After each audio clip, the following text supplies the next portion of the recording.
Bom dia, turma. Tudo bem com vocês? Bem, nossa aula de hoje será sobre o controle sobre as regiões mineradoras. Bem, atualmente há diversos impostos no Brasil, todos pagos por cidadãos e por empresas. Os impostos são cobrados pelos governos federais, estaduais e municipais, e parte da verba obtida é utilizada na administração pública, por exemplo, para o pagamento dos funcionários públicos.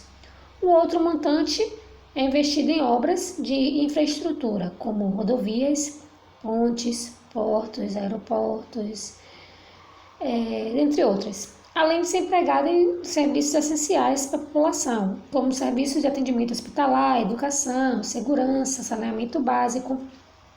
Então, o dinheiro arrecadado era enviado para Portugal e que a população local recebia muito pouco em troca.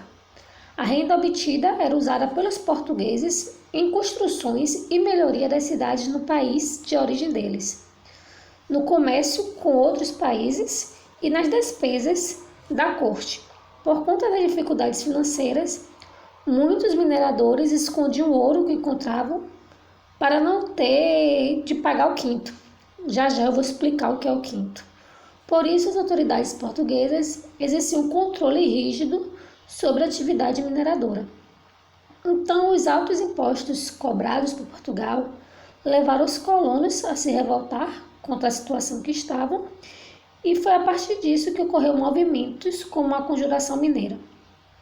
Os termos de confidência e conjuração, decorrentes de maneiras diferentes de abordar o fato histórico, são termos que nós iremos estudar mais à frente, certo? Então vamos lá. Inicialmente, Portugal cobrava muitos impostos na região mineradora, por isso que eu coloquei um mapinha de Portugal que cobre os impostos e nas regiões mineradoras. Então, quais eram esses impostos? O quinto, que era um quinto, ou seja, 20% das riquezas extraídas. A captação, imposto sobre o número de escravos. E derrama, que constituía em tomar os bens dos habitantes da colônia até que o valor anual pago ao governo fosse atingido. Então, o quinto era o imposto cobrado pelo governo durante o Brasil colônia, e recebeu esse nome porque correspondia a 20%, um quinto, do metal extraído que era registrado pelas casas de fundição.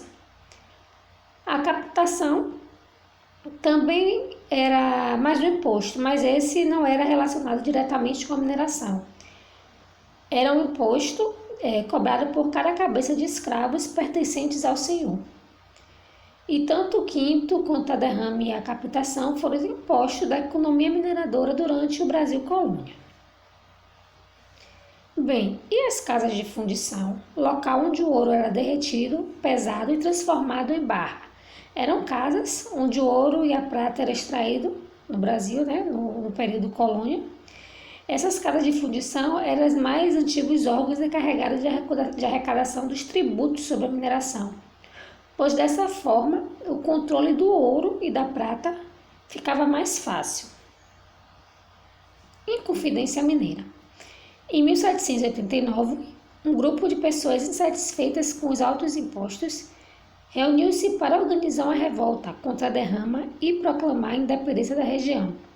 Essa conspiração, conhecida como Inconfidência Mineira ou Conjuração Mineira, foi denunciada e alguns de seus participantes foram presos. Um deles, Joaquim José da Silva Xavier, o Tiradentes, foi condenado à morte e enforcado. Bem, a Inconfidência Mineira, ou Conjuração Baiana, foi uma tentativa de revolta abordada em 1789, em pleno ciclo do ouro, na então capitania de Minas Gerais, aqui no Brasil, contra, entre outros motivos, a execução da derrama e o domínio português.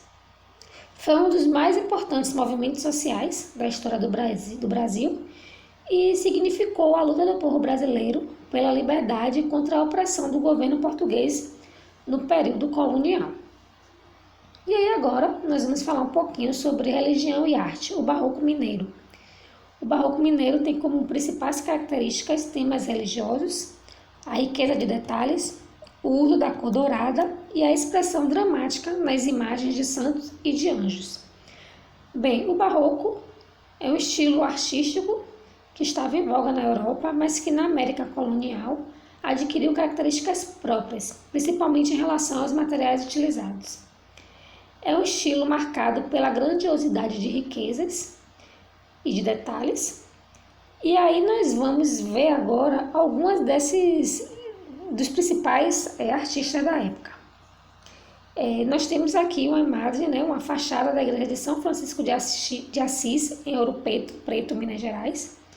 Os principais artistas da época foi Aleijadinho e Mestre Ataíde. Então, nessa igreja aí, em Minas Gerais, teve a construção, ela foi planejada pelo arquiteto Aleijadinho. Bem, esses artistas, tanto Aleijadinho quanto o Mestre Ataíde, embora existissem muitos artistas negros com excelência, de talento, ainda persistia o racismo contra esses artistas. Nós temos também outros artistas do barroco brasileiro, como Gregório de Matos e Padre Antônio Vieira. Essa igreja de São Francisco de Assis, em Ouro Preto, é considerada uma obra-prima do barroco brasileiro. Ela foi construída em 1776 e concluída em 1794. Além de elementos barrocos, é notório também a influência do estilo rococó. E, como eu já falei, Aleijadinho ele traçou a planta, elaborou talhas, esculturas. Então, assim, é uma obra muito detalhada e muito importante. Temos também aqui na Bahia, a igreja de São Francisco da Bahia, que fica no Pelourinho. Dá para a gente observar a imensa quantidade de ouro e de detalhes que fazem com que este seja considerado o principal representante do barroco na Bahia. Até a próxima aula, espero que vocês tenham compreendido o assunto. Tchau, tchau.